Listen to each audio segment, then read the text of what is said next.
Welcome one and all to this, the fifth debate of term. The motion before the House this evening is this House would extinguish the rebellion. We've got four excellent speakers this evening. But this week we're playing a little bit with the format. Usually there's obviously three speakers each side. We've only got two this week on each side. What we're going to do is we're going to give them slightly longer, somewhere between 12 and 15 minutes, and we're going to take a lot more floor interventions. So I'm going to take the first two paper speakers, and I'll open up to the audience. I'll take the second two paper speakers. We'll do a slightly longer round of floor interventions, and then I'm going to give them a right of reply. And hopefully they'll be able to just sort of sum up the debate and reply to some of your points. We'll see if it works. If it works, good. If it doesn't, then we don't have to do it again, but might as well try. The info on the back of your order papers remains valid, apart from the fact that if you make a floor speech in one of the two windows I suggested, I will give you slightly longer. So you can have maybe 2 to 3 minutes rather than the 1 to 2 minutes that I insist on usually. So I'm looking forward to hearing some good interventions there. The participation from members has been excellent this term. I'm really impressed. So please keep it going this evening. Anyway, without any further ado, I shall introduce our first speaker, Zoe Strimple, incorrectly spelt on the order sheets. Absolutely inexcusable. It's E-L, not L-E. Anyway, Zoe is a writer, an academic and broadcaster. She's a historian of gender and relationships, a columnist for the Sunday Telegraph, and co-presenter of the podcast Hyped. She's also the author of Seeking Love in Modern Britain. Zoe, the floor is yours.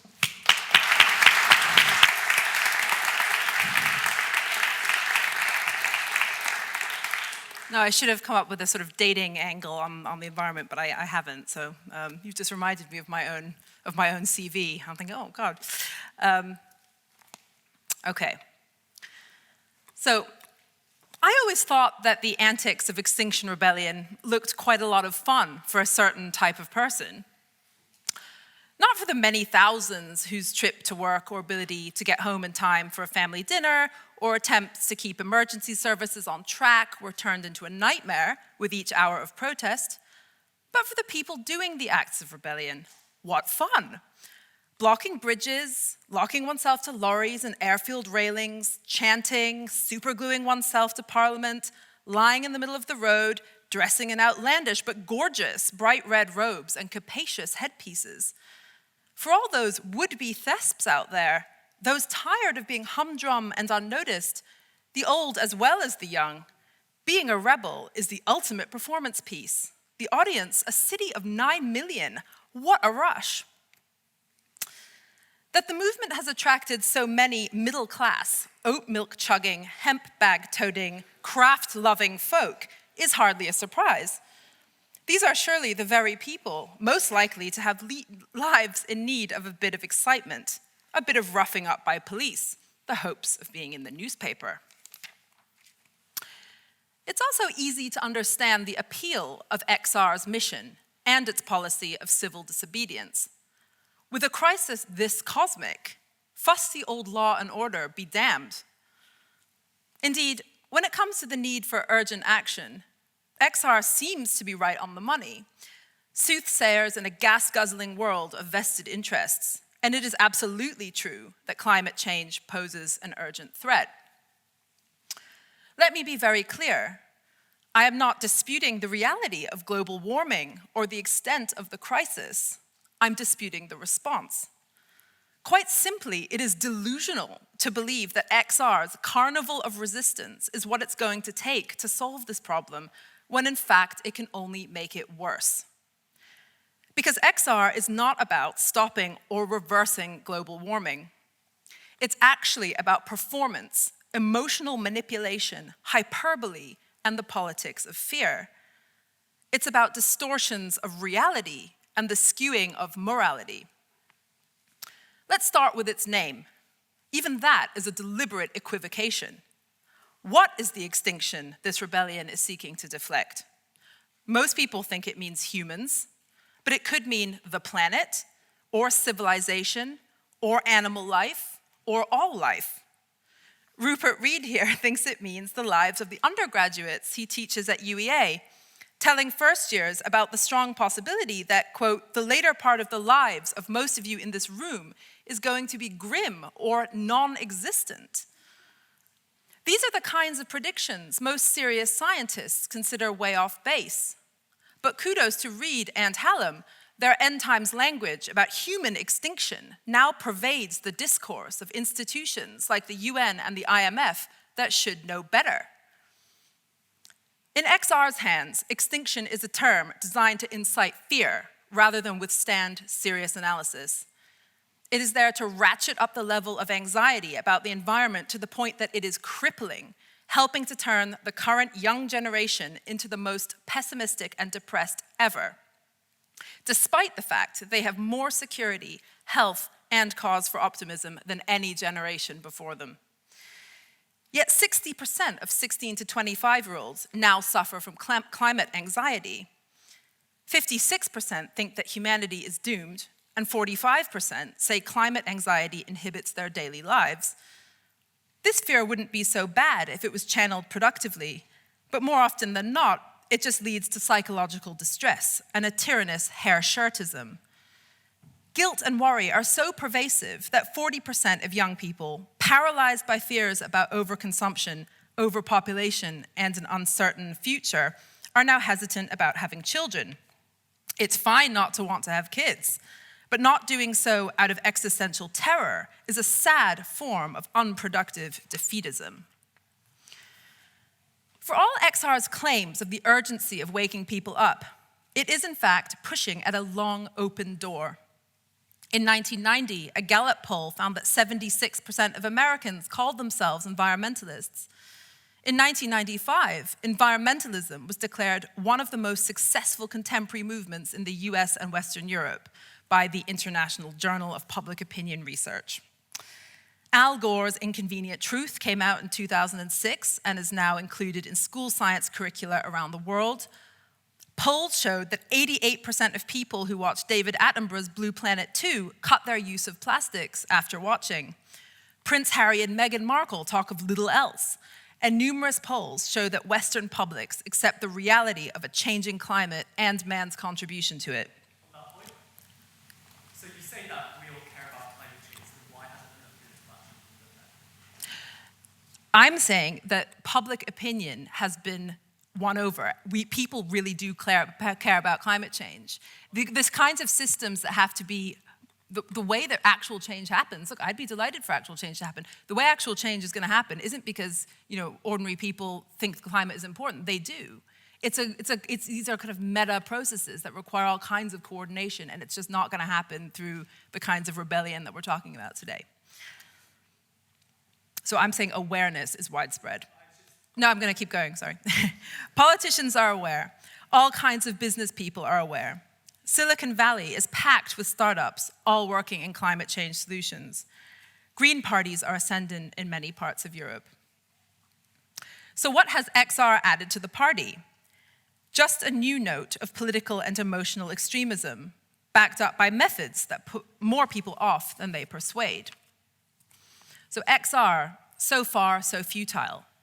But there are three elements of the group in particular that should cause real concern. It's authoritarianism, it's millenarian fury, and it's anti-humanism. First, the authoritarianism. For all the hemp bags and red garb and ostentatious gluing, XR has a totalizing politics that desires to control every spasm of human consumption and that wants parliamentary government subordinated to the virtue police. XR wants society to be organized around ultra-bureaucratic citizens' assemblies, unelected groups who will see to the democratic delivery of the zero-carbon goal. But rather than include these in its decision-making, XR wants the government to be ruled by them. Rupert Reid himself has argued for a, quote, third house representing future generations that sits above the Houses of Parliament. This has sinister historical echoes. In revolutionary situations, Parliament often gets overtaken by an extra political body, aka the mob. And unless you actually like guillotines, this is not a sustainable or desirable model for a political system. With the mob in place, XR can then action its plan, which is nothing short of the remaking of the modern Western order, the process by which it will bring about climate justice. Thus, it will, quote, reform and extend our broken democracy. It will, quote, affirm the rights of ordinary people. It will raise the voices of marginalized groups and the historically oppressed. It will recognize the systems of capital and control that oppress and enslave people all across the world and understand that the destruction of our natural world is not an isolated crisis. It will, quote, empower ordinary people to organize, to act, and to educate themselves. Some may call these noble goals. For others, they will seem bombastic. Either way, seeing as we are apparently in the midst of an emergency, we might not have time to tackle all or even any of the items on this familiar left-wing wish list. Then there's the movement's religious zeal. XR's first demand is to get the government to tell the truth, a manifestation of a crypto-Christian obsession with forcing people to reveal their true sinful hearts. It wants industrialized countries to acknowledge their role in the emergency and their own moral responsibility. This is about confession and repentance, not practical policy. It all comes together in a disturbing anti-humanism, in which we are to preserve the planet. Yep. Would greater government accountability on some of these collaborations with fossil fuel companies not be a good thing, and is not just leftist virtue signaling? That is a real policy. I don't like the word accountability. I mean, it's like at the moment, the UK has the most aggressive, positive, zero carbon goals of any government in the world. And yet you're saying, oh, there needs to be this more accountability. I just don't see what that word is actually doing. I think understanding the issues, taking it seriously, that's what is needed. I see zero evidence that governments aren't doing that in the West, and especially in the UK. Yep. Yes, we have strong goals, but in our actions we don't line up. Sorry, it's our actions. Actions that don't line up with these goals. Well, what do you mean by our actions? As in government policy is not strong enough to meet the goals it sets for itself. For example, the government has agreed £150,000 in grants and up to 90,000 homes to get insulated. That's nowhere near the 20 million homes that are in need of insulation to improve our energy. So what do you think would make that happen then? I'm just going from the fact that we're talking about government awareness when the action is important. No, I mean, I'm actually not talking about, I think the government is taking a lot of action, frankly. So I think we just maybe differ on what we consider to be the solutions and the action that is being taken and the faith in which it's being undertaken. And I don't buy into this kind of conspiracy theory of unaccountability that people seem to imply there is, as if there's sort of this secret wish to like, oh no, we actually don't care. I mean, I think we have a weirdly quite a green Tory government. I mean, it is a bit of a cognitive dissonance, but I'm just not persuaded that I think these words like accountability, again, they're just so in this moral frame. So that's kind of what I'm arguing, but let me go on. We can return to these things. How much time do I have left? 3 minutes. I'm gonna have to proceed because I'm gonna finish my speech, so we can come back to some of these things. So it comes together in a disturbing anti-humanism in which we are to preserve the planet, not for us or for future generations, but irrespective of us. In XR's scheme, humans seem to add up to little more than a blight on the planet. This is the animus behind the new reluctance to have children. And consider the comments by Roger Hallam here to the German newspaper Die Zeit in 2019, in which he repeatedly minimized the Holocaust, calling it just so much human fuckery. This is just nihilism. XR may appear to want to preserve human life, but slips of the mask like this point to a callous disregard for its meaning. Indeed, under XR's rule, the scope of human life would be winnowed down as far as possible until we're as small and sparse as we can be. We are to do less, make less, live less. To them, we are just parasites on the earth. But to me, we are its active custodians, and we need the scope to do, think, and act more. Of course, like everything affecting or affected by humans, there are social and therefore political elements to climate change. It's not that a climate change movement is silly unless 100% technocratic or economically focused. Of course, there can reasonably be a politics of desired social and structural transformation, so that governments end up putting pressure on the vested interests of oil lobbies, and so that it is easier for people to change their patterns of consumption. Here I'm sort of slightly nodding to what some of those points of information were about. It is also true that some forms of performative activism can nudge corporates to change course, and there can be a certain, impressive moral majesty to protest. I'm thinking here, for example, of Julia Butterfly Hill's 2-year stakeout in the branches of a California redwood tree from 1997 as an example. But XR lacks both focus and majesty. It targets everyday commuters taking the train and the ambulance trying to get to the hospital. The rebellion is as superfluous as it is counterproductive. Blocking Oxford Circus, dancing in red garb, or forcing police to grapple with the delicacies of superglued limbs instead of tending to violent crime, including against women, might for them be a worthy day out. But for each ambulance held up, one more person is turned off the cause. Meaningful change on global warming does not happen this way. It happens through the very systems green extremists want to overcome: government, finance, investment, diplomacy. It'll happen when major economies right the world round change course drastically, a process that will have nothing to do with chest beating and revolutionary talk in London and Oxford and Cambridge. In conclusion, gloom and terror and self-flagellation have been irresistible forces throughout history. But what is essential now is optimism, a little faith in humanity. The fact is that human ingenuity inadvertently got us into this, and human ingenuity alone will get us out of it. It's already happening. Think of the breakthrough in nuclear fusion by British scientists announced last week, which brings us closer than ever to clean, green, cheap, and sustainable energy. Think, too, of the COVID vaccines and how much they've taught us about the wellspring of scientific creativity. The ability, when we put our minds to it, to pull off what had always been assumed to be impossible. It's time the rebellion gave way to realism, millenarian pessimism to hopeful hard work.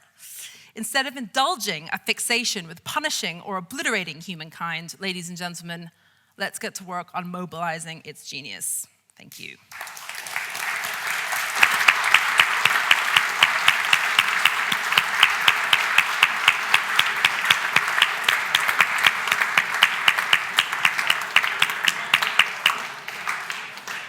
Thank you very much, Zoe. Let's move straight to our first speaker in opposition this evening. Rupert Reed. Rupert is Associate Professor of Philosophy at the University of East Anglia in Norwich. He's a former spokesperson for Extinction Rebellion and co-founder of the green activist network GreensCAN. Rupert, I'm very much looking forward to your remarks this evening.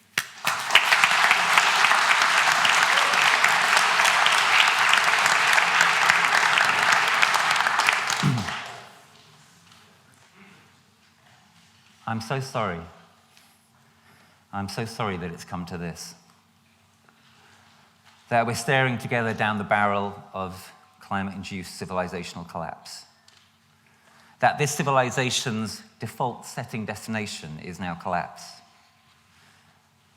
I'm so sorry that it's come to this, especially because you, the younger generation, are going to be the ones whose lives are most horribly damaged by what's coming. And obviously you don't deserve it. You've been atrociously let down. Your government has failed you. Your so-called leaders have failed you. Your teachers, your lecturers, for all their sincere efforts, have failed you. Your parents surely love you, but they failed you all the same.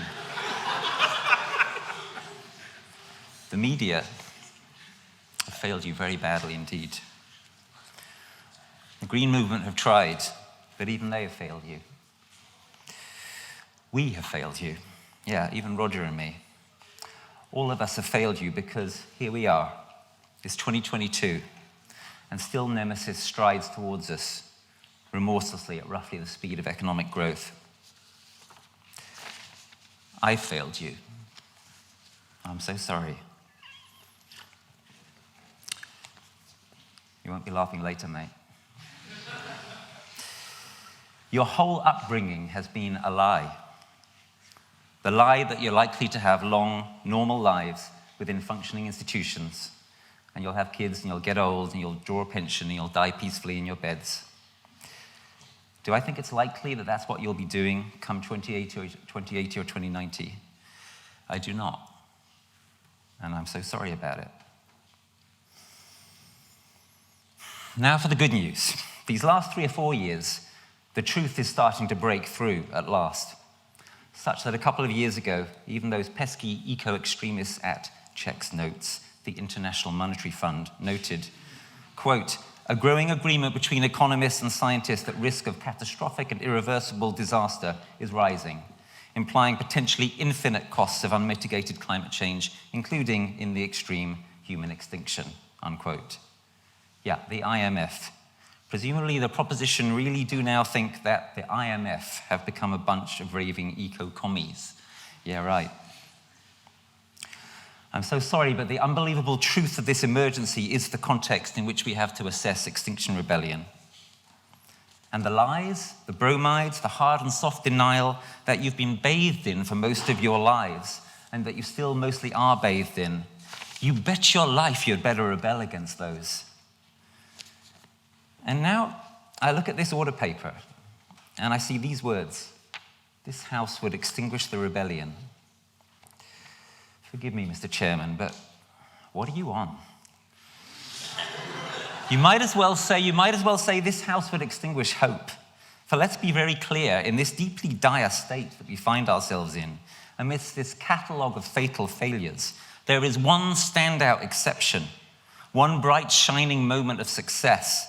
It's what happened in 2019, when we in XR, buttressed by the young heroes of the school climate strikes, changed this country's conversation permanently on climate.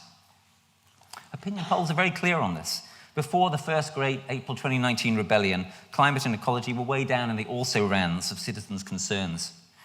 May 2019 onwards, 1,000 arrests later, and climate and nature is right up there, often overtopping Brexit, immigration, the economy, and the NHS among voters' top concerns. In this crucial way, XR palpably succeeded. I look at this order paper and I think you might as well say this House would extinguish success. Surely we'll show and we'll see that this House has a more positive regard for the one moment in recent times when we, the people, seized the initiative and actually forced the press and the government to pay sustained attention and to take the first baby steps towards acknowledging the terrible truth and thus towards change.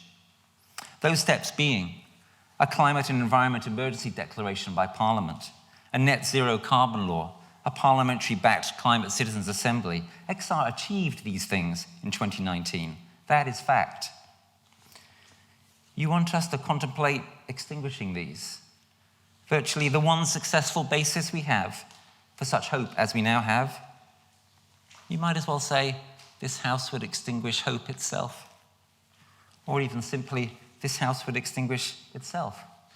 Because let's be very clear on this too, honourable members. We in the UK have been comparatively lucky so far in terms of the rising tide of climate disasters.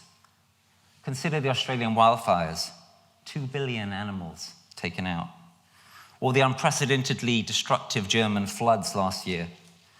Or above all, the North American heat dome, the off-the-scale weather event that occurred last summer when the entire western part of North America was held for weeks on end under temperatures that broke by several degrees all previous records. 50 degrees centigrade in Canada. This kind of thing wasn't supposed to happen for another couple of generations. In the technical term, it's scaring meteorologists somethingless. Climate chaos is here. We've had nothing yet in this country to compare to these events. Yet. But we will. Our luck will not hold. Sometime in the next few years, a truly terrible climate-caused disaster will occur right here in this country, and no one can say what or who it may extinguish. We are all vulnerable. And remember, this... No, I'm going to carry on. Remember, this is only the beginning. This out-of-control, off-the-scale weather is happening at only just under 1 degree of global overheat. Bear in mind that this is an exponential process.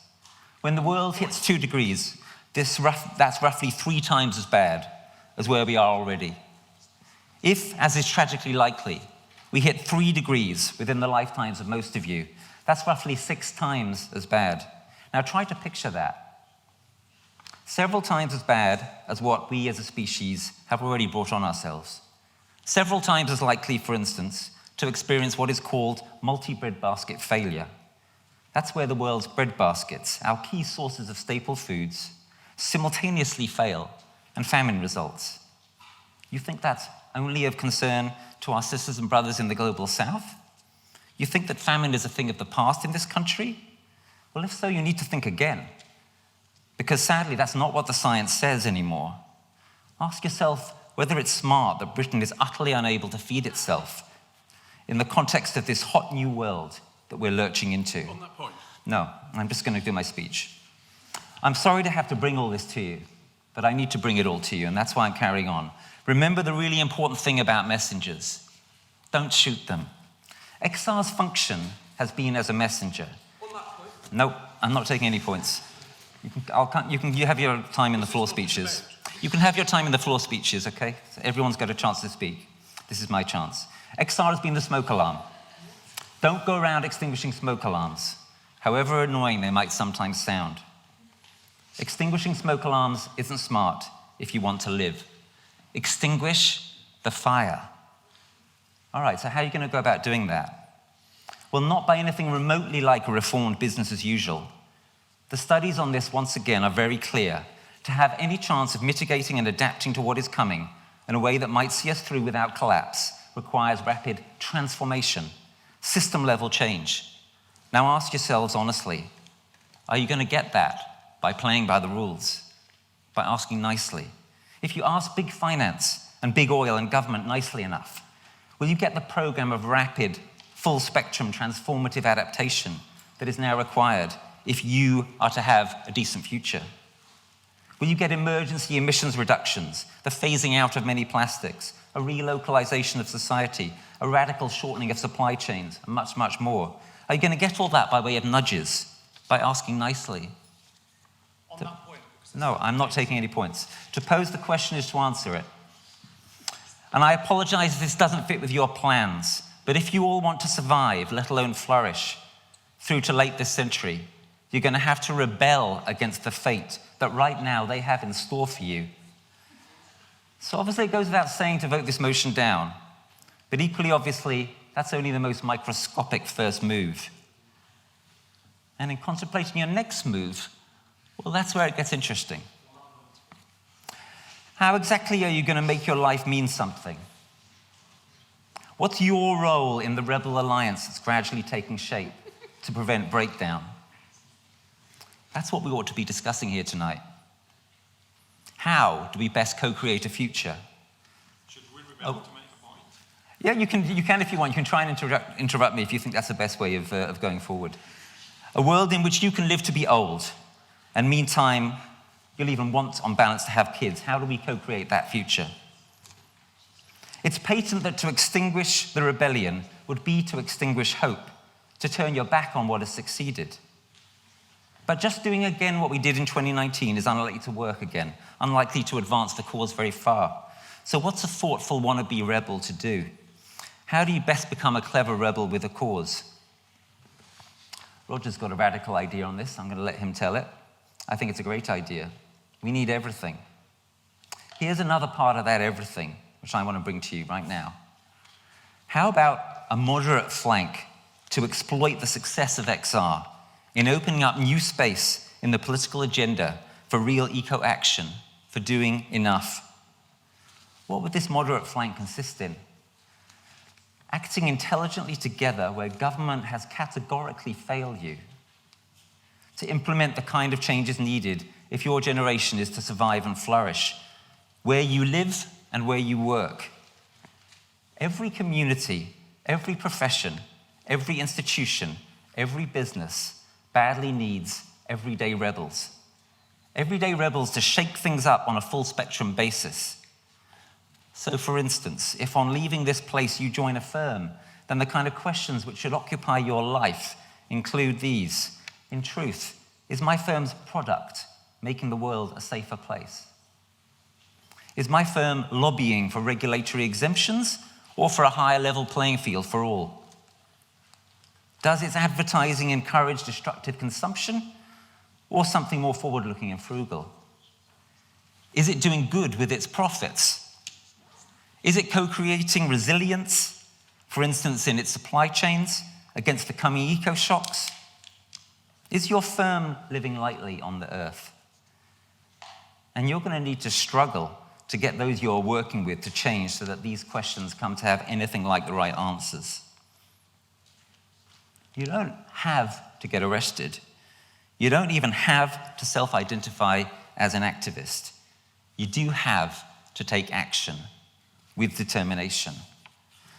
Whether that be becoming a thought leader or a political leader, a whistleblower or a major donor, withholding your labor or withholding your consent, getting serious in the streets or getting serious in the boardroom. What's your plan? You're young. How are we going to get you and your generation and your children even through what is coming?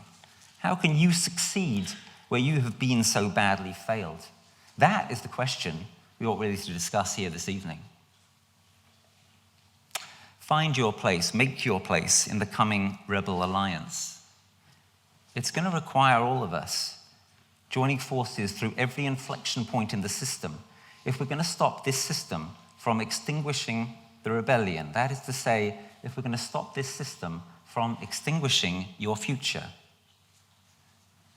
So, rebel against the path that the extreme failure of the elites in power has set you on, the path of climate-driven societal collapse. And bear in mind that the only question that the next generation after you are going to be interested in, the only thing your kids will care about, if and when they get to reflect on all this with you in the future, if there is one, that question is this: what did you do while there was still time? What did you do while there was still time to make a serious difference? Were you a bystander? Were you an obstacle, part of the problem? Or did you act with courage, authentically, as a human being, alongside others, on the side of life? How did you act to extinguish the flame? That is the only question in your life that really matters. What a wonderful opportunity we have to give meaning to our lives, undertaking this great work together. If you join this great work, then whatever the outcome, at least you won't have to be nothing but sorry. In the name of the future, thanks so very much for being part of this. Thank you.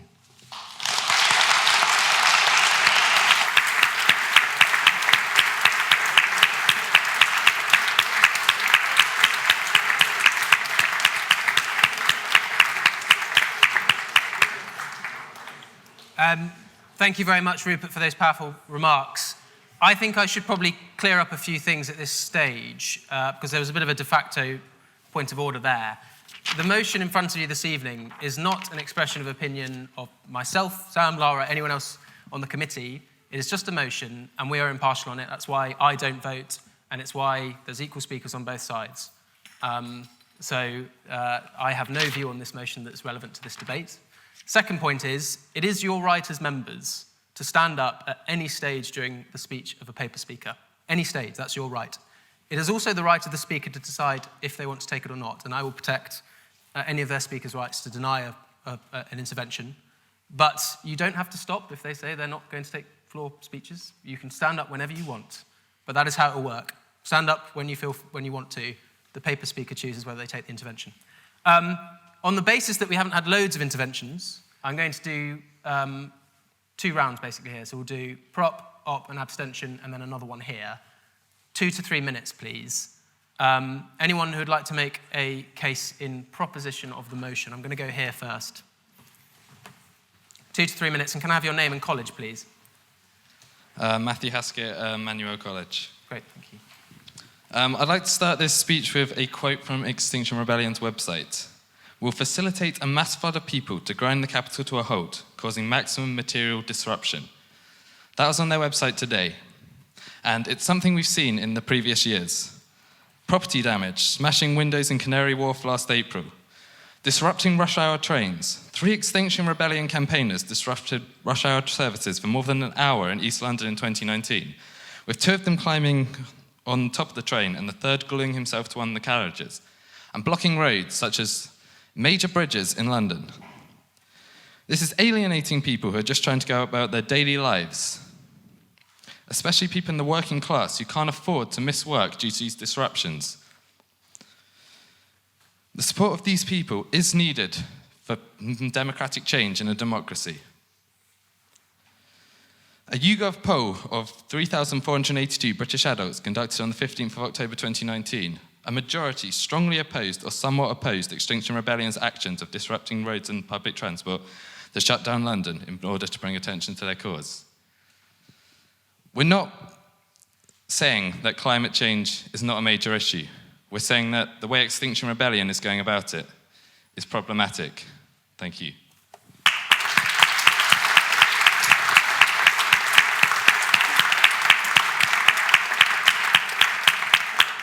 Would anyone like to make a case in opposition this evening? The first hand was there, so I'm going to go there first. Thank you. Name and college? Name and college, please. Harrison Trinity. So, I would like to thank the first speaker for what was supposedly an elegant speech against performative activism. But I'd like to ask everybody here to ask themselves who the target of that speech really was. Attacks on people who drink oat milk or a city of 9 million. These are attacks on us. They are attacks on our generation.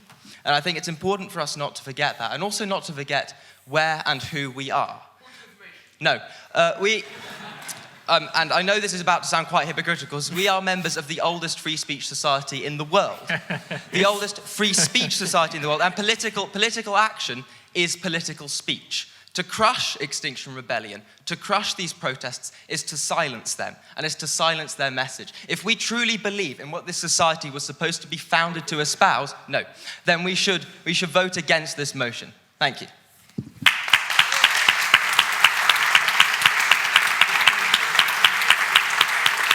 I will come to you later. Anyone would like to make a speech in abstention? Emmeline, first hand. Hello, I'm Emmeline McClellan, Selwyn College. I wanted to make a remark on something that Rupert said about the climate crisis being, I think you said, the most important thing that we can address in our lives. And I'd like to say that I'm not convinced that that's true. And I don't have a great many opinions on climate because I don't know very much about it. But what I do know is that I was born in a world full of people with whom I must have relations, whether they be good or bad. I do know that I was born with a conscience and a sense that I may not be all that great of a person, in fact, and that I must do something about that. I must decide, how do I relate to the universe, and how do I relate to the people around me? This is something that has to do with a great deal more than the climate. And so I would like to say, I don't know if we should extinguish the rebellion, but perhaps we should just forget about them and think about something else, like philosophy, theology, or religion. Thank you.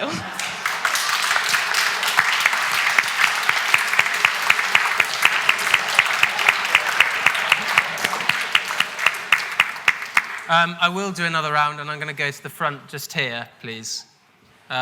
Name and college, please. It's a stitch-up. The name is Kia, Queen's College. I actually found Rupert's speech to be fantastic. I think he made a remarkably persuasive case for a moderate flank.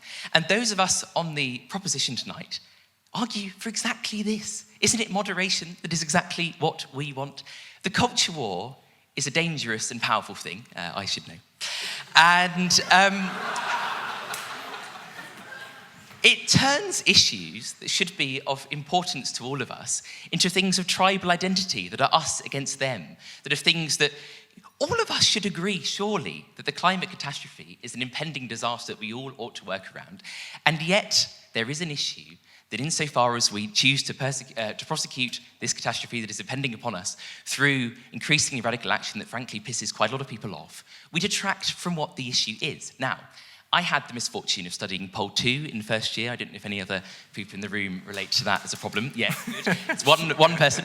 And I, therefore, have read Roger's fascinating Extinction Rebellion handbook that contains all sorts of entries. And what I want to point out is that this idea that we should prosecute the climate catastrophe through the kind of activism that Extinction Rebellion go for misses the point.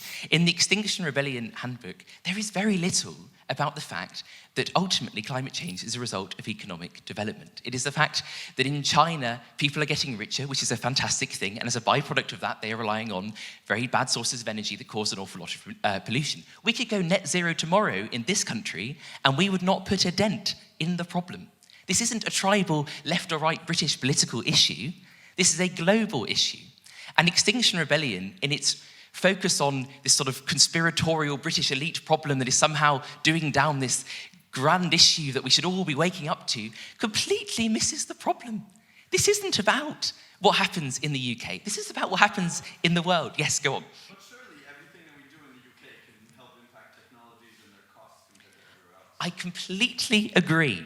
And if Extinction Rebellion had more optimism about the power of technology and innovation to bring down the cost of nuclear power, to bring down the cost of solar power and wind power, and if they were making an argument in favour of capitalist innovation, I would be right behind them. But I don't think that's what we're going to hear from Roger tonight. So I think, ultimately, that we need to get past this culture war narrative. We need to understand what really is the cause of climate change, and we need to, just as Rupert said, back ourselves in favour of a moderate flank. Thank you.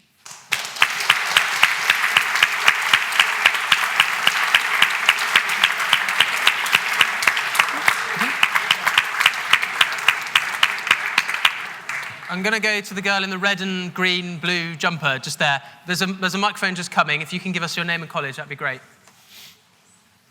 Hello, my name is Mona Hilligus. I'm from Pembroke College. And I just want to say I'm very scared. I'm truly terrified of everything that's coming towards us in our future. And I think exactly because of that, we need a movement such as Extinction Rebellion, because it puts such a focus on the issue. And because we're here tonight, because we're talking about it, it means that it worked. It means that the circuit that the proposition talked about worked. It means that the focus is now on the issue that will affect us all and that we should all be truly terrified about. No, thank you. 1 second. I think that most of the time, we only talk about numbers, right? So we talk about, okay, 200 million people will be displaced because of climate change. Some people say 50% of the world will be uninhabitable by 2050. All of these are numbers. But when we talk about and when we look at the things that Extinction Rebellion does, it looks at individuals, and then it looks at the consequences towards individuals. And that's exactly what we need to focus on when we're talking about climate change, because it's going to affect every single one of us. I'm from Germany, and I know people who've been affected by the floods. It's not just a thing that happens in the global south. It's a thing that happens everywhere and a thing that will happen here as well. And I think that's what we need to focus on. And I think Extinction Rebellion, whether or not you're going to join it, doesn't really matter. The point is that the focus is put on it, and that's what we need to do it, and that's why we can't extinguish it, because the movement is so important. Thank you.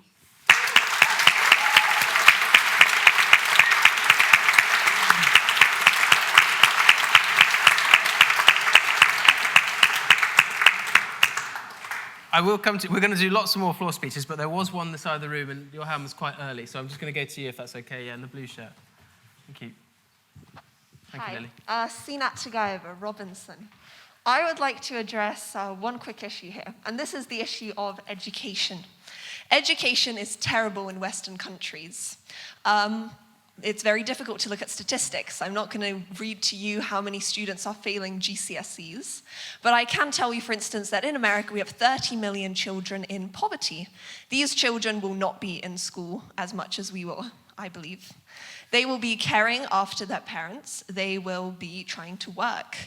And so, just in a point, I believe that as long as Extinction Rebellion is educating people about what is going on, then it should be allowed to do what it is doing. And I think we've all seen the, Jeremy Kinnell show, where Americans can't even locate China on a map, not even to mention the USA.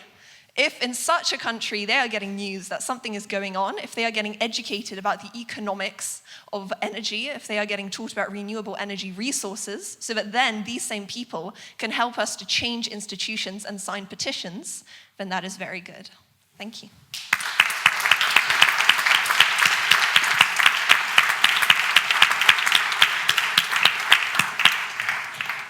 Right, let's hear from some of our paper speakers again, and we'll do another round. I'm going to go to André Spicer. André is a New Zealand academic, interim dean, and professor of behaviour at Bayes Business School, City, University of London.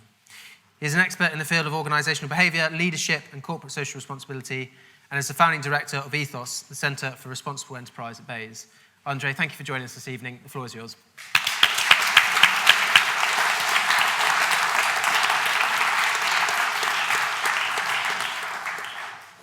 I'm so sorry. I'm sorry. I'm sorry. I'm sorry. I am sorry. I'm sorry you've had to listen to this, and I'm sorry you have not been listened to. So, sir, what would you like to say?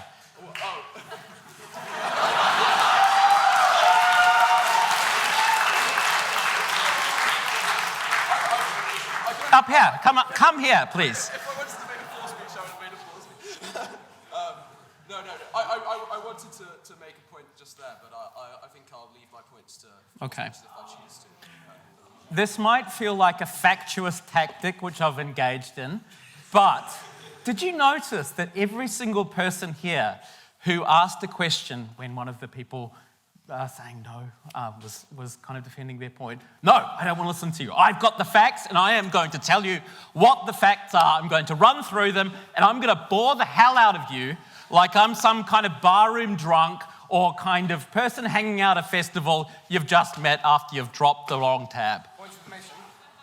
So what if the facts are boring? What if they're important? Facts do not change minds. Often, facts make matters worse, and this is something which we will come to soon. So, having got that out of my system, and having heard from this young chap here, thank you, let me start with a little story. And please, just give me a little bit of time, but then I'm up for interruptions as we're going. I'll start with a little story. In the spring of 1985, imagine you're on a college campus, Cornell, beautiful, Ivy League kind of campus. You're from Cornell, are you? Go Cornell. I don't know what your team is or something, but great. You're on the campus, and then suddenly you walk out of your building, and there's like a kind of shack which has been constructed out of some tar paper and some, things that they've found around campus. And then there's some people there handing out leaflets, and it says, "Divest in South Africa." Right? So this is at the height of the apartheid protest. And this begins spreading. So Columbia campus gets one, UC Berkeley gets one. 70 campuses across the US get these things. Now, there's a young graduate student, the name is Sarah Sewells, who's studying at, I think, Stanford at the time. And she thinks, okay, I want to study social movements. Let's see how effective these things are. These are so-called shanty towns, which were set up by these college students, so the Ivy League shanty towns. How effective were they at actually encouraging universities who held large investments in South Africa to disinvest? Can you guess? Who would say that they were very effective? Hands up. Who would say that they were moderately effective? So brave men. Moderately effective? Who would say no effect whatsoever? Yeah, but this is what we do in business school. We get you to talk about it and think about it and that sort of stuff. Who would say that they had the opposite effect entirely? So again, very intelligent young man here. He is correct. He is correct. The campuses which had these shanty towns constructed on them actually did not disinvest, and they actually were the least likely to disinvest. The ones with no shanty towns were the ones more likely to disinvest. Okay, so nice little story. You then might ask the question, why the heck did these people engage in building these shanty towns when it's completely ineffective? Well, yes? Did they build the shanty towns are the ones least likely to disinvest in the first place? No, so she controlled, good question. She controlled for all factors, which are, the amount of things invested and liberal college campuses and all that sort of stuff. So what she found is that the reason they adopted this extremely ineffective tactic was, number one, it's fun, it's easy to do, and it's kind of like it's similar to the kind of other protests which they've organised. So it's quite familiar with it.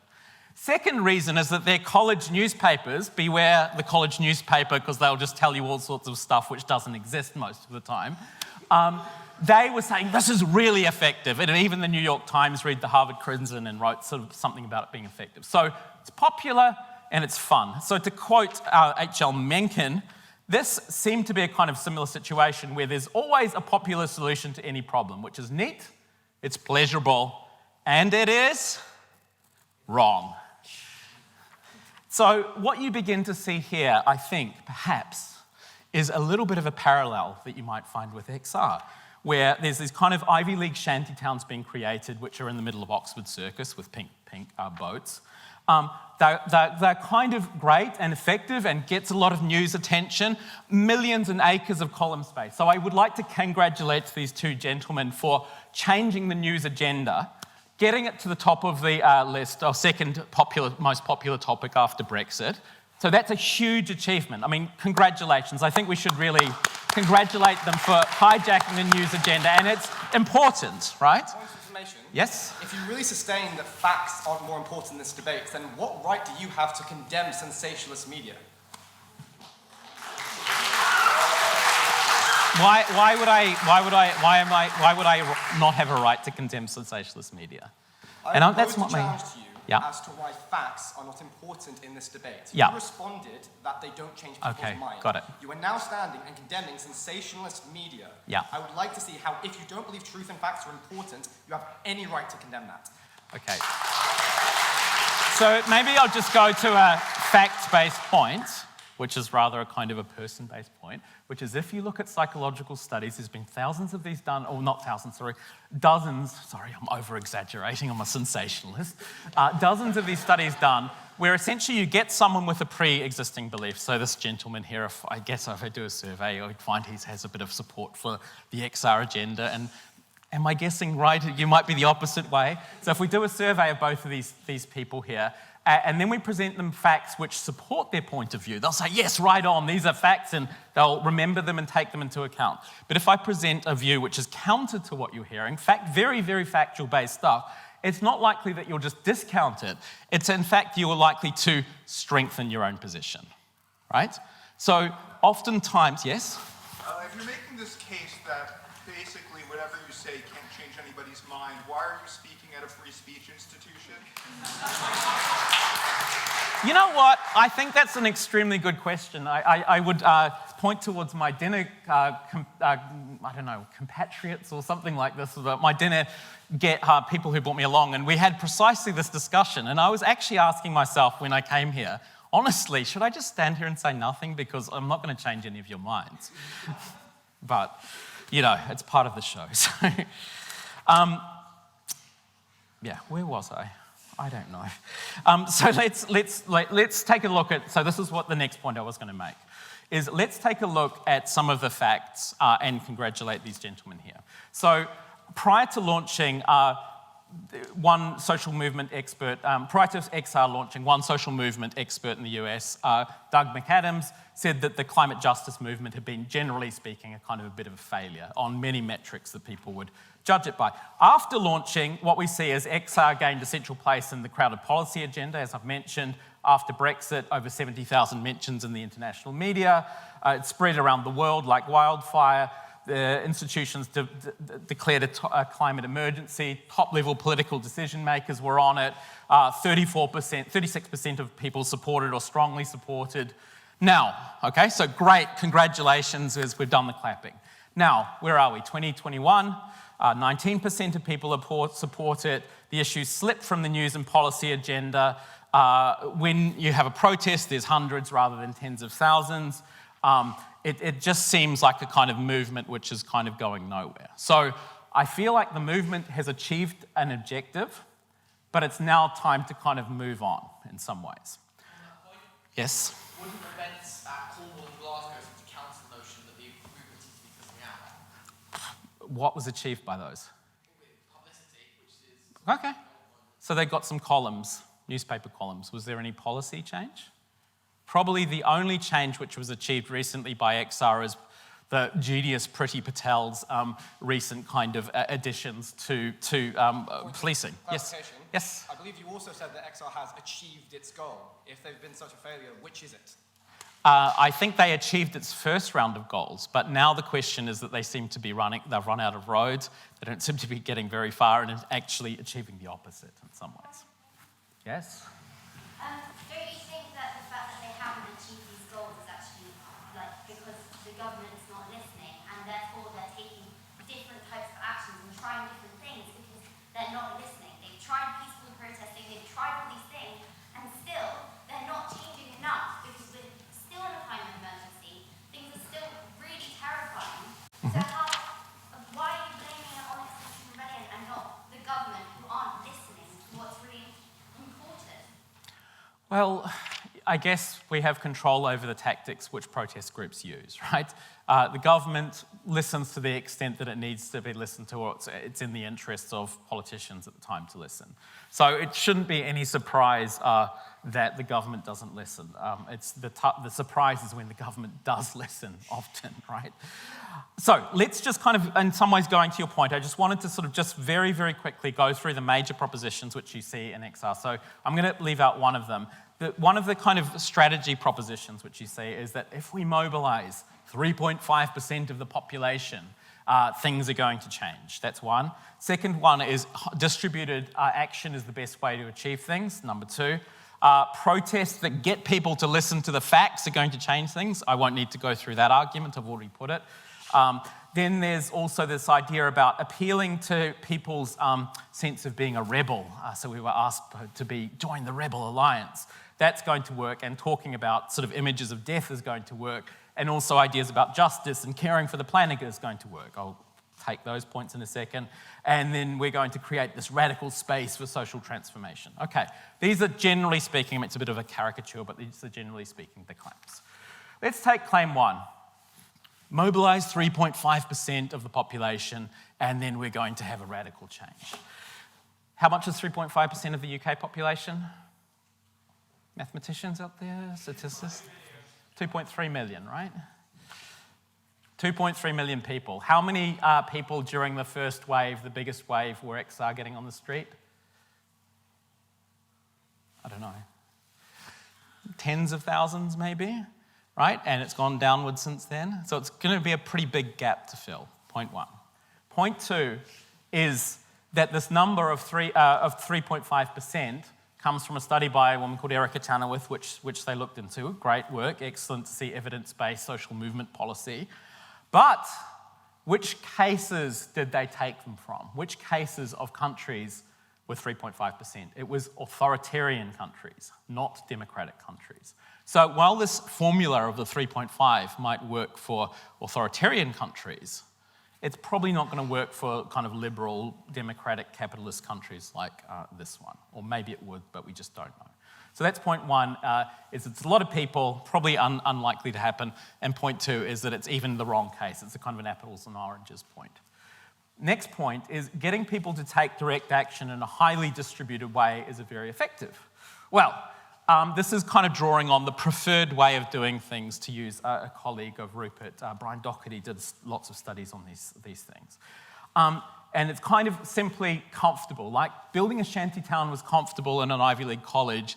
Doing this kind of direct activism, although it's not fun being, handcuffed and all those sort of things, it's well known. It's a kind of comfortable rhythm. But it's quite ineffective. It's quite ineffective. What studies tend to show is that social movements which have a wide repertoire of action are the most likely to succeed. Ones which have a very narrow repertoire of action, locking on, those kind of things, are the least likely to succeed. Yes? Would you think that XR in Cambridge with the whole divestment movement and everything, is that also kind of a failure, or would they have achieved reasonable successes there? Well, so I think it's part of a wider ecology of protest, to use Rupert's term. So this is where I would agree with the opposition, is that you need a wider variety of protest groups. I'll come to that point. I see I've only got a minute or so. So on this point, which you're right, is that if you look at protest movements which are successful, they often involve, as you point out, a radical flank and a moderate flank, right? So if you look at civil rights movement in the US, which is where this research came from, you have the radical people, Black Power, Black Panthers and that sort of stuff, and then you have the more moderate group. Then who do the authorities go to negotiate with? The more moderate group. So it's not the radicals who win, it's the more moderate group. So yes, I agree with them on this. So you need a more moderate group. Yes? You talked about radical versus moderate, but wasn't it the suffragettes, not the suffragists, that are the ones that landed in the vote? No. It was. What evidence do you have to say that it wasn't? It just like there's sorry. Okay, right. Yeah. Okay. I want to make one final point before we finish, which is about framing. So if you see images of your XR posters, what do you see? What's the XR poster? What's on the XR poster? Cross, and what else is there? No, cross, skulls, images of death, right? There's a great body of psychological work called terror management theory. And what this shows is that when we're presented with images of death, destruction, chaos, our life is meaningless because we're going to die kind of narratives, which is true. Every single one of us here is going to end up down there or up in the sky.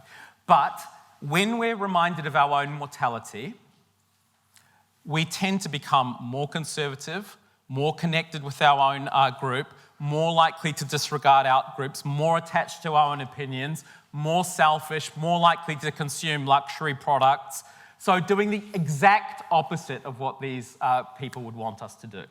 So I guess in conclusion, all I would like to say is that if we want to tackle the climate emergency or the climate crisis, perhaps what we need to do is to say, thank you, XR, for bringing this to the agenda.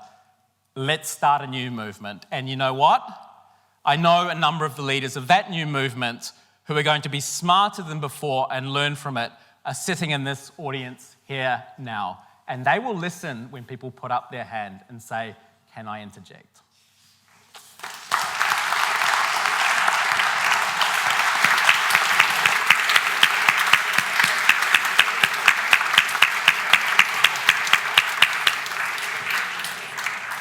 Thank you very much, André. As I said, I'm neutral on the motion, but I will say one thing, and that is I do think it matters what people say in this chamber. We took a pre-vote today before we started, and it was roughly 33% for proposition, abstention, and opposition. And I do believe that we have a very intelligent, discerning audience, and what you say in this chamber will affect how they vote when they walk out at the end. The final paper speaker on the opposition is Roger Hallam. Roger is a former organic farmer who co-founded Extinction Rebellion. He previously started a pro-divestment campaign at King's College London, resulting in the institution revoking a £15 million investment in fossil fuel emitting companies. Roger, I'm looking forward to you wrapping up the debate this evening.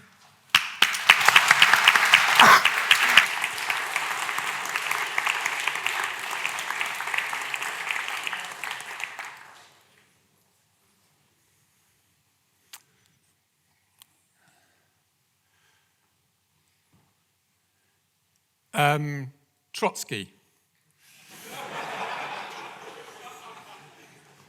Trotsky, quote, "You may not be interested in war, but war is interested in you." Probably sums up everything I have to say to you tonight. You might not be interested in facts, but the facts are interested in you, as you will find out, insomuch as you haven't realized that yet. I keep forgetting what the proposal is. What is it? This house would extinguish the rebellion. So I'm just wondering, is this trying to be funny? I don't know. Like, is this a play on Extinction and Extinguish? Is that the plan? I don't know. So I'm trying to work out, is this serious or is this entertainment? Or is this the future of humanity. Because if it's entertainment, why don't you do This House Suggests Roger Hallam Eats Babies? Why don't you do that one? Because the Daily Mail would like that. Or maybe you want to deal seriously with it. You know, I was in court this morning, and the defense lawyer said to me, you could be going to prison for 2 years next week. Because I had a toy drone without a battery, about that size, outside Heathrow Airport 2 years ago, and I was having a picnic. And I got picked up and charged with conspiracy for causing a public nuisance, 2 years in prison, potentially. So is that just a social construction? Don't know. I think not. We're facing the prospect of hundreds of millions of people dying, or should we say murdered, in the next 2 generations, according to the facts.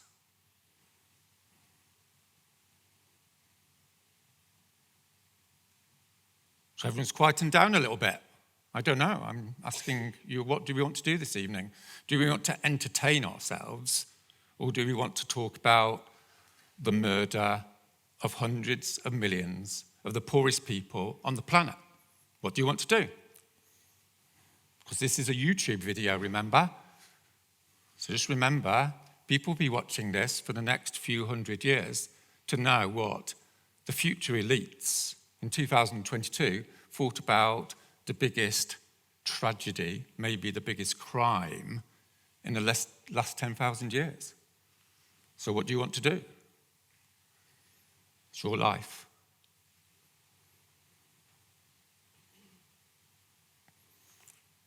It's quietened you down a bit, hasn't it? Right, okay, so I'm not going to do anything that complicated. Some things are complicated, and some things aren't, right? Everything I have to say to you tonight is based upon 2 propositions. Number 1, arithmetic. 2 + 2 = 4. Does 2 + 2 = 4? I think it does. It doesn't equal 36, but a lot of people think it does, as we'll find out. And then the other proposition is the world is real. Is the world real? I don't know, but Rupert here, sometimes you have disagreements. So I could go over and stab him to death, couldn't I? I could go over to Rupert and stab him to death, and then he's dead. So is that a social construction? Or when he's dead, is he actually dead? You know, if someone here went and put poisonous gas into a lecture theatre in Cambridge and everyone died, would that be, you know, it depends upon your interpretation? Maybe not, right? When a big army goes into another country and bombs the hell out of a city and kills 1 million people, is that social construction, or is that actually millions of people's lives being destroyed, right? And if you put, let's say, for the sake of argument, some poisonous gas into the atmosphere, and it so happened that tens of millions of Africans are going to starve to death, is that real? Or is that just my opinion? Go on. Nowhere does the UN predict a mass human die-off at all. The UN actually predicts that living standards are going to increase even with climate change. The UN's Food and Agriculture Association actually predicts that crop production will increase even with significant global warming. Yes, climate change is a significant problem,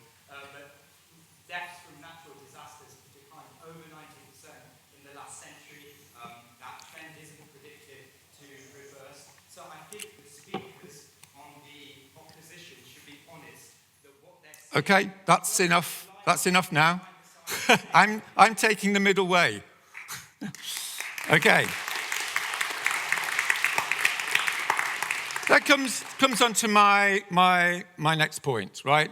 I'm just going to tell you in about 10 minutes what's happening with the climate crisis, which obviously is going to be a little bit reductive because you haven't given me much time. But I did say to this gentleman that if you want to re-invite me, we can do a 2-hour session, and then we can actually get in to not cherry picking and not doing the reductive stuff and do a holistic analysis. But, you know, you've invited me to do 10 minutes, is it? 15 minutes.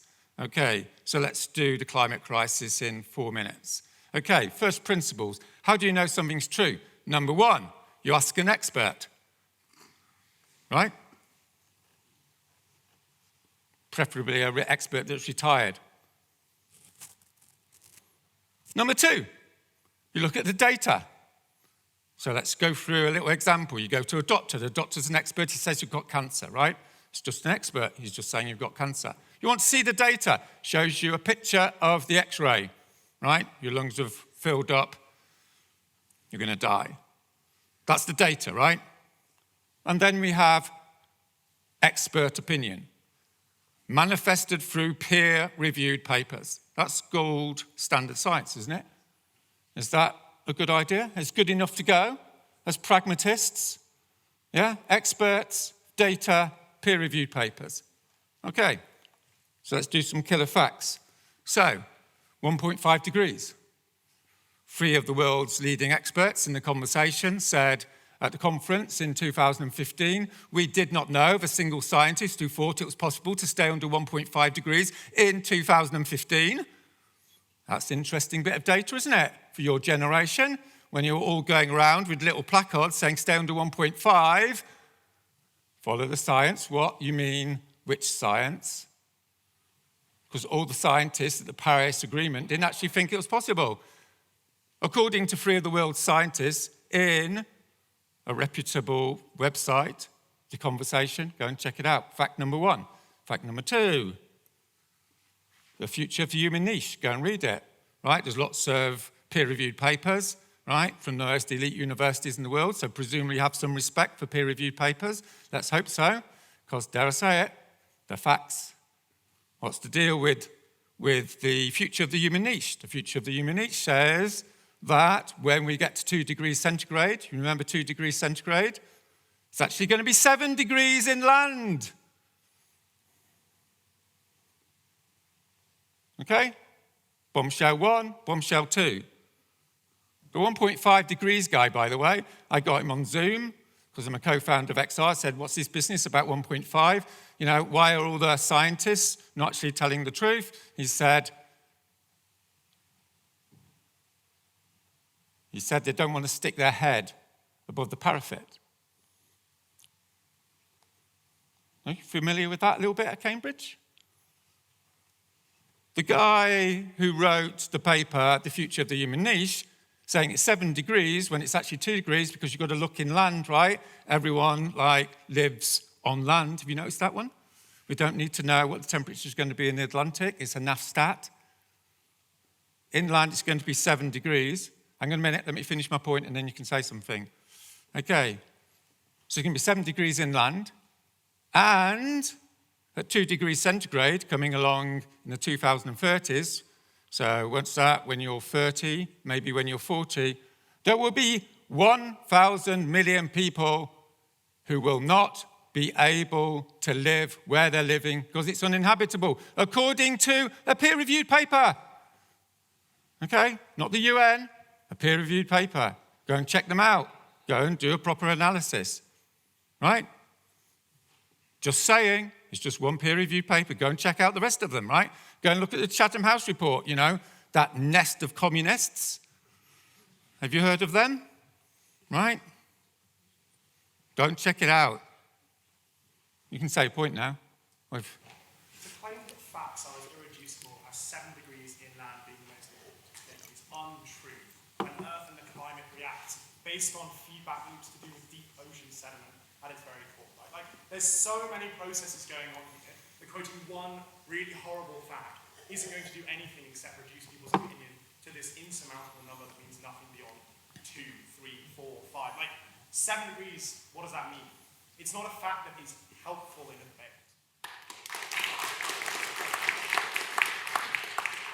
debate. Okay, so you're all intelligent people.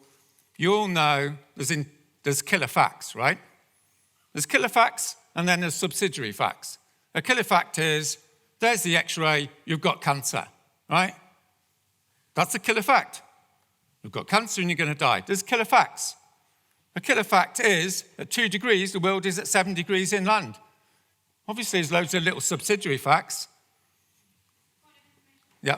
Just wondering why we're talking about the killer facts and the movement Extinction Rebellion was literally potentially killing people in ambulances as the emergency services could not pass. That's what we're here to talk about, the movement and what we're hoping to achieve, not as the member said, in this huge insurmountable facts. Tell us why we need to form this rebellion.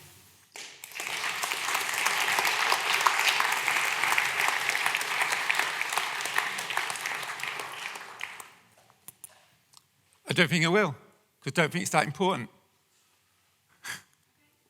You know?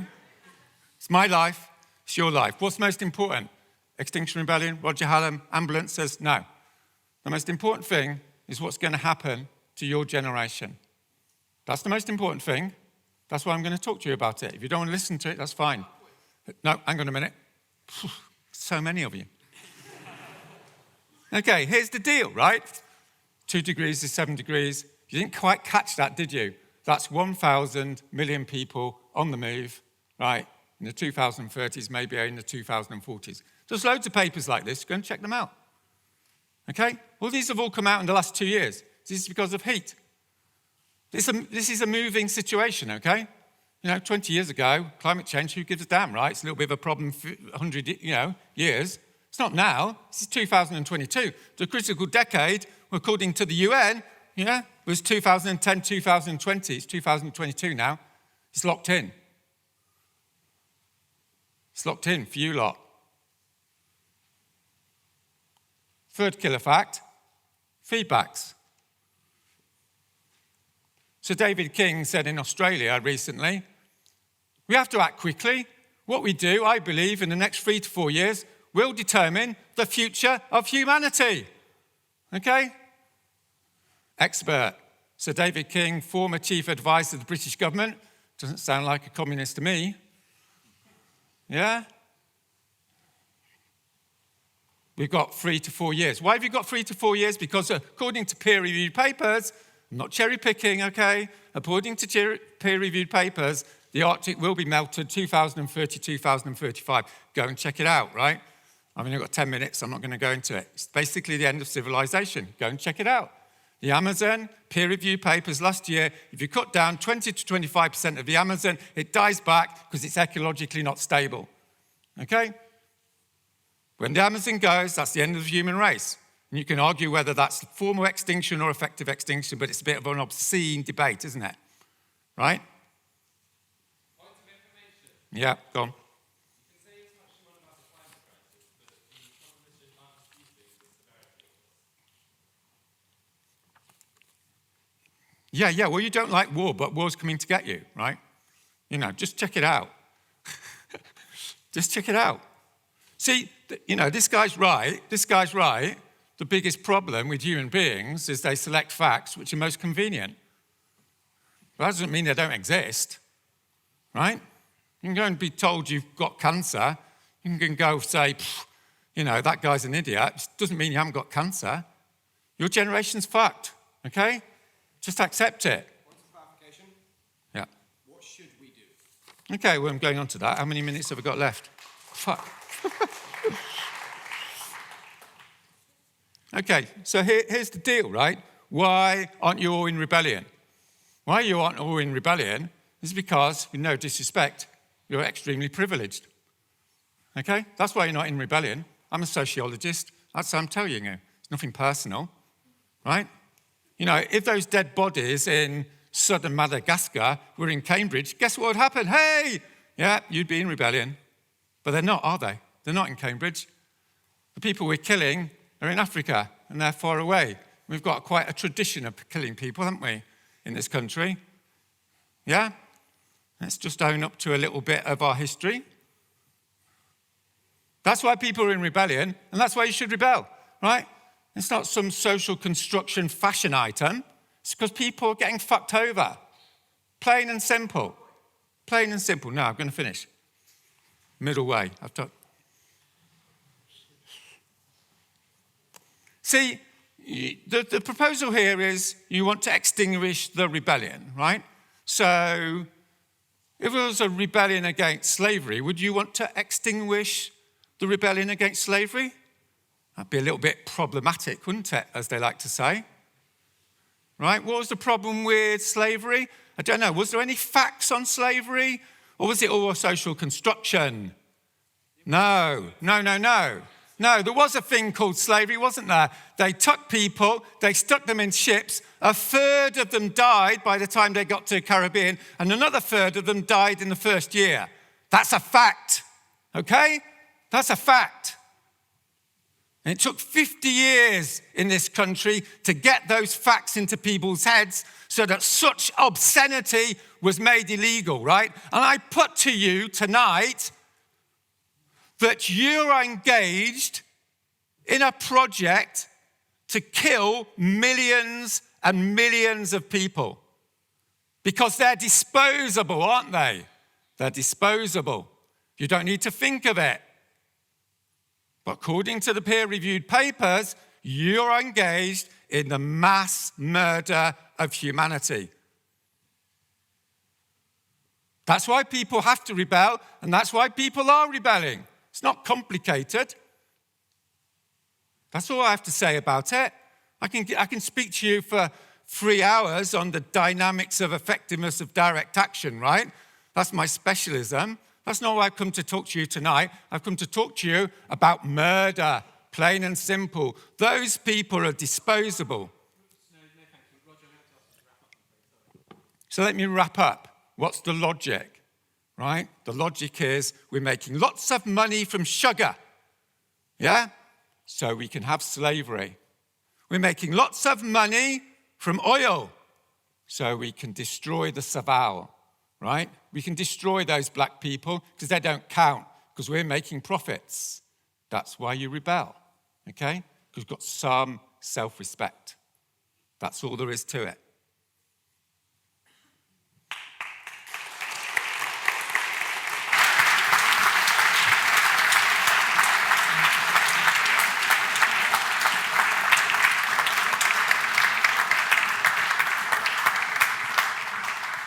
Right, I was quite lenient there with timing, so I want to get through to some members now. We'll do another round of floor speeches. This hand was first in proposition, please. Name and college. If we can keep them to about 2 minutes, I'd be grateful. I think the problem that a lot of us have with Extinction Rebellion is the extremist nature. I don't think there's anyone in this room who would be averse to more green spaces in cities or to chemicals not being dumped in rivers, for example. But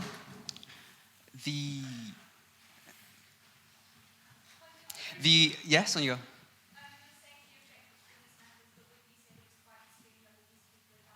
Yes, well, I'm coming on to that. The blocking of roads and the creation of human collages on banks is justified by the claims that there are drastic consequences. Great fear has been mentioned, for example. But the track record for these claims has not been terribly excellent. And since we all love data, I brought some with me. The second speaker mentioned in his speech that we were going to be facing a famine in the coming years. And I wonder whether that famine will be the same as the United States famine of 1975. If you don't remember that one, it's justified because it didn't happen, despite being predicted by the UN in the 1960s. Likewise, we could be having this debate from underwater, as indeed we shall be in a few years.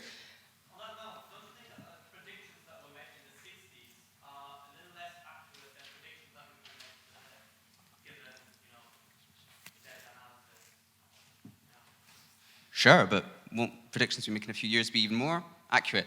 I'd like to know when the world will end when we're discussing this in 2030. In 1989, it was predicted that many countries would be underwater by 2000. I've not scratched anything off of my world map. I don't know if anyone can tell me of any countries that disappeared, but I can't think of any. And finally, yes?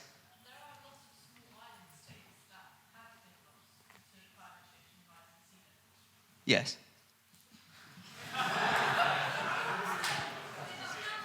But, okay, right. My point was that the prediction was far out of scale with what actually occurred. Right, I'm not denying that these things are happening, but the idea of a famine seems slightly odd. And the final point of data I wanted to raise before I hand the microphone back is that in 2004, the prediction was that we would be in the middle of an ice age right now. And again, from the UN, and the rising temperatures, which you mentioned, seem to contradict that somewhat. So, yeah, that's the end of my point.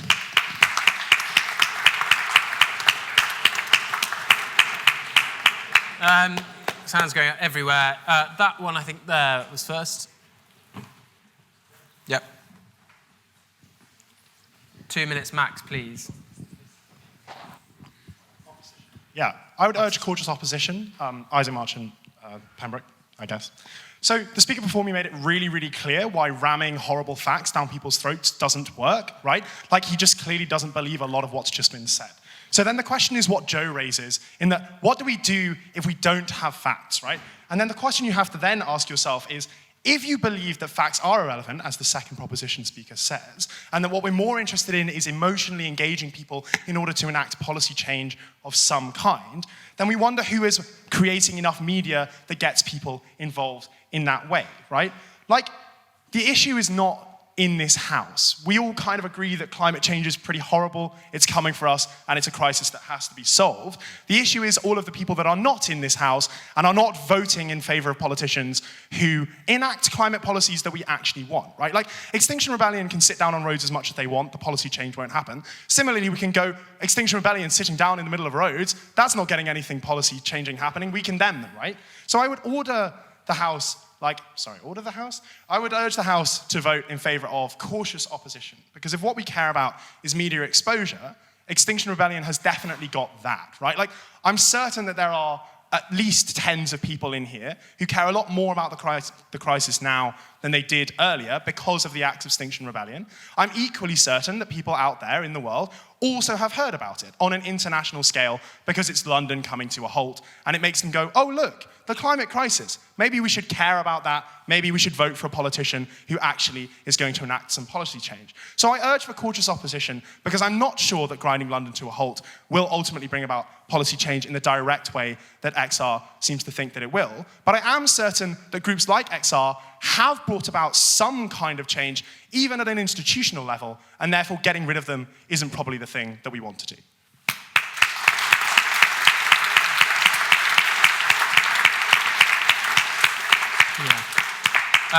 This girl here was what had her hand up ages ago, so we'll go to you. It's an abstention point, yes? Yeah. Fantastic. Name and college, please. Grace, Murray Edwards College. I just want to say that I'm abstaining because I don't think that the proposition has properly given weight to the fact that we are in a climate crisis. However, I think that the opposition have completely alienated everybody by their patronising tone. I think that, you know, basically not allowing anyone to be able to speak is a big problem, and it kind of speaks to the authoritarianism of Extinction Rebellion. And secondly, I think, you know, this kind of doomsdaying apocalyptic approach, whilst yes, it gains media exposure, it's kind of completely stifling. I don't know about you guys, but I do feel anxious about the climate, but for me, it results in this kind of like, well, there's nothing that I can possibly do to stop this impending doom. And that's why I think that neither opposition or proposition are worth voting for. Thank you.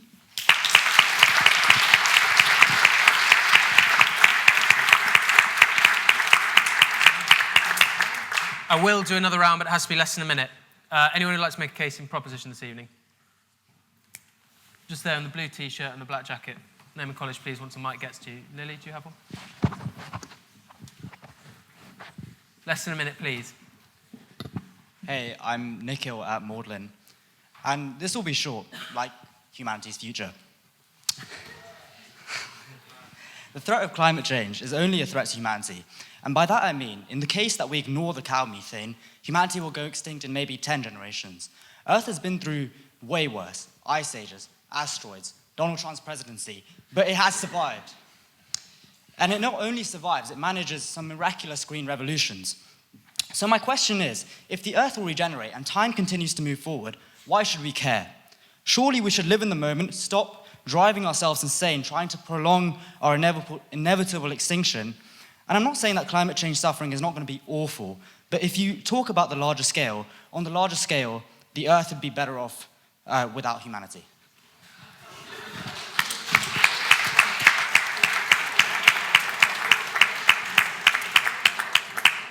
Well, that was glib. I'm going to go there, I think. I'm sorry. I'm going to go to the back of the room. Sorry. Thanks. I just want to clarify. Name and college, please. Oh, sorry. Ellen Quigley, Jesus College. I just want to clarify a few things that might help with this debate.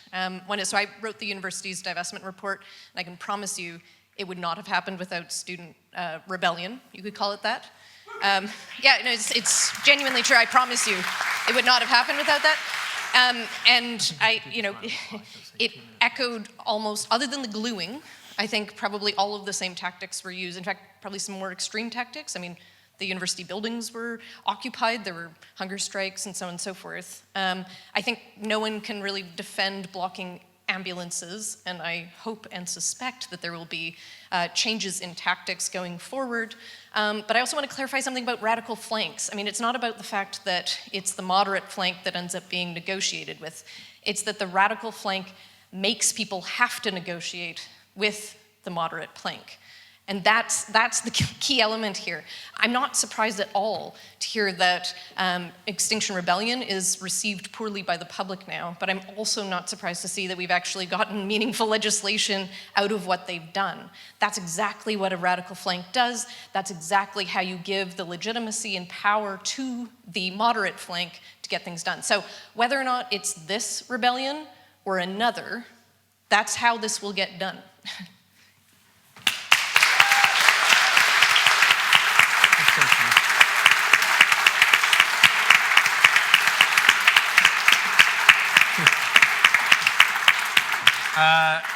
For the final speech, I'm going to go to the gentleman just next to you.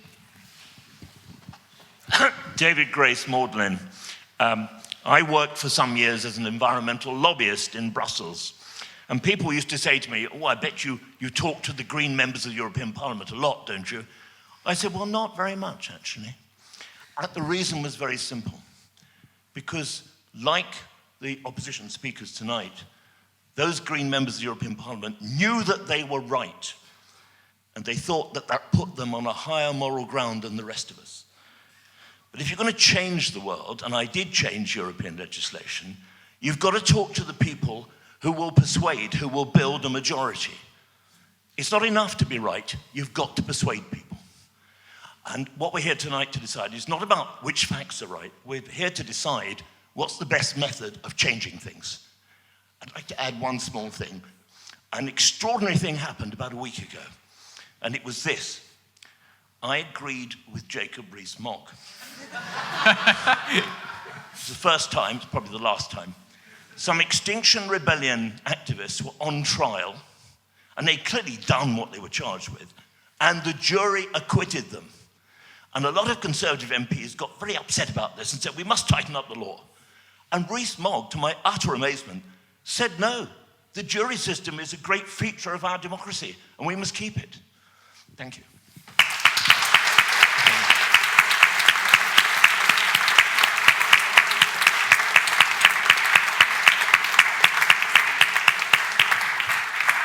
Right, we're running out of time. I am going to keep the right of replies, but we're going to keep them to 2 minutes, and if you go over 2 minutes, I'll start banging my table thing. After that, we'll vote as normal. But Zoe, you've got 2 minutes if you'd like it, no more. Please come to the dispatch box when you're ready. I think I'll just touch on a few things that I've heard from the floor.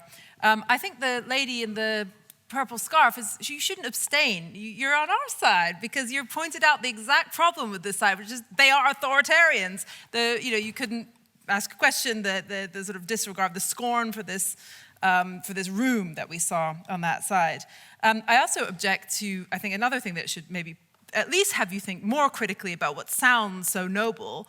This scorn, more scorn, the sense that, the person over there who talked about the improved predictions in living standards that are, going to massively improve in the developing world. That's huge. That's just a source of mockery at this end. Class, this idea that, consumption is so disgusting and these horrible people who are destroying everything. I'd ask, to be a little careful about what kind of statement we're making about class when we're saying like these losers who can't do anything but watch TV and buy TVs. And it's all very well for us, which brings me to the gentleman over there who helpfully defined this crowd as hemp bag wearing and oat milk chugging, which I hadn't realized. But I do think there's a class problem in all of this.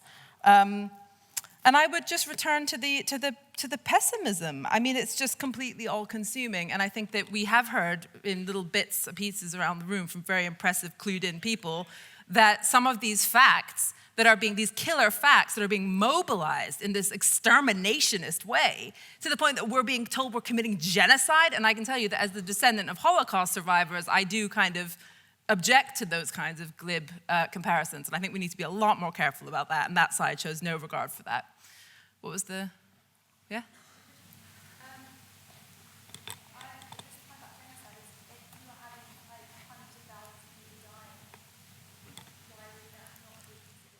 Well, hundreds of thousands of people dying is not the same as shipping them off to explicitly murder them. Surely there's a clear distinction to you between actual active genocide and terrible things happening to happen. Oh, okay, all right. I just also wanted to say that it's not true that all political action is the same as free speech, and the sort of sense that any kind of law can be violated in the name of political speech. I mean, incitement to violence is not a form of political speech. Free speech and political action are not the same, just so that. Withhold applause, we'll do a round at the end. Rupert, if you'd like, it's 2 minutes. Okay, so, three things quite quickly. The proposition want you to think this issue is a platform for having a laugh. Well, call me old-fashioned, but like Roger, I don't think that your future is a laugh. Just that, right? Second, somebody said, when I hear you saying these kind of scary things, Rupert, I think there's nothing I can do.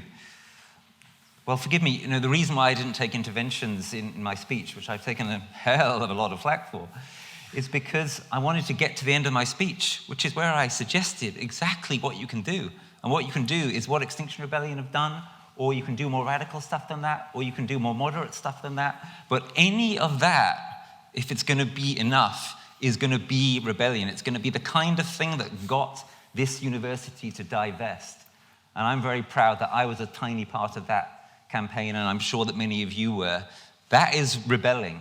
If you believe in that divestment, then for God's sake, vote against the motion. And final point, I work alongside some of the world's leading climate scientists. Some people have said this evening, is the science really as bad as you on the opposition say it is? Shall I tell you what they say to me when I talk to them about what they actually think is going on?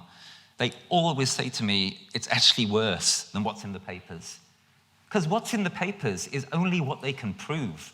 What they actually think is going to happen is worse than that, right? They are shit scared for their future and for the future, let alone the future of their children, yeah? So if any of you want to know what's really going on, read the goddamn papers, but also if you can, and you're in a university where you can, talk to the people who write the papers. They will always tell you the truth is almost certainly worse than what they've been able to prove. They only write in the papers what they can prove. Thank you. Please, we'll wait to the end. André, 120 seconds. So I think the point I was trying to raise is that I'm not going into the facts. I'd like to do a thorough peer review and not avoid the sort of cherry picking, but I'm not here to debate the question about climate and the effect it's going to have. What we are here to do is to kind of question tactics. And we're not to say that it's been a complete failure that I'm saying this. I'm just saying we probably need some new tactics if we're to take this challenge, which every single one of us in this room faces seriously, and make some progression on it. So, let me just give you one example from an economics paper about why we need to do this. And this was about ambition. So all of us like to be ambitious, right? But guess what? Ambition actually leads to procrastination. Why is that? When you have an ambitious goal, you think, this is huge work. Okay, I'm going to take a nice long rest tonight, and I'll wake up in the morning and I'll be ready to take it on. And then you wake up in the morning, and then there's pressing matters, and you put it off till the next day, right? Thinking, okay, I'll be fresh tomorrow, and I'll get ready, and I'll do that work. I'm sure all of you have done this, and this is what happens. When the goal is too ambitious, save humanity, it's inevitably going to be put off. But how do you solve it? What you do is you break that big, huge, ambitious goal into more manageable, doable things that we can commit to and achieve. So before coming up here, I was with my daughter, who will be one of the people, she's 9 years old, suffer from climate change. And she takes this issue seriously. We've been along to some of your protests even together.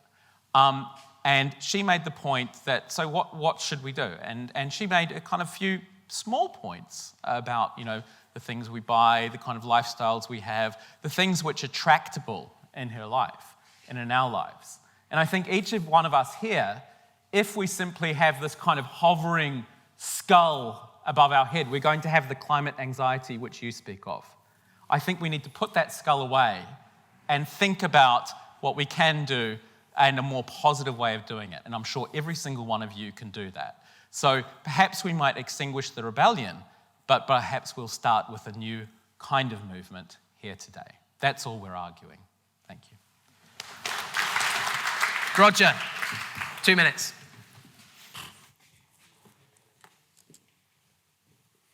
Well, the motion is extinguish the rebellion. So unless you're a fascist, you can't vote for that. Is that right?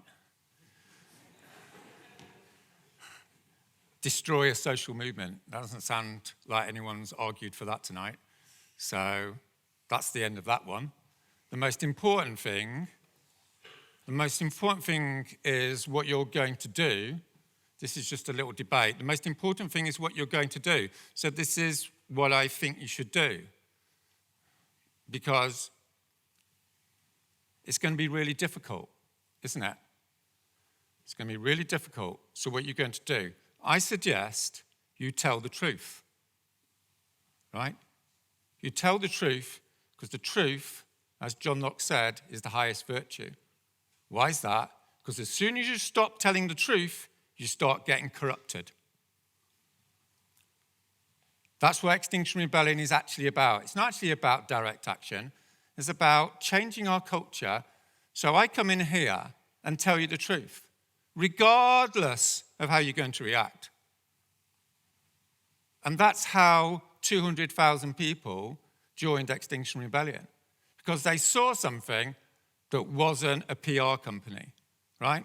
I'm an organic farmer. I don't give a fuck, right? I really don't. I'm 55. I've got a life. I'm not trying to impress anyone. I'm just coming in here and telling you a few facts, right? If you want to ignore them, cool. Go and read that Trotsky quote, okay? But the deeper point here is if you want to remain the elites, and I'm not necessarily saying elites are bad, if you want to remain the elites in the next 30 years, you're going to have to tell the people the truth. Because only when you tell people the truth will they start to respect you. And only when they respect you will you be able to lead them out of this hell and create a new humanity, which is actually what it's all about, okay? And it's not about being super depressive. It's about reclaiming some sense that we're not going to destroy ourselves. And you're going to have to communicate that. But you can't communicate it if you don't tell people the truth, because they think you're just bullshitting them, because you are, okay? So think about that. That's all I've got to say. Yeah, and good luck. Thanks.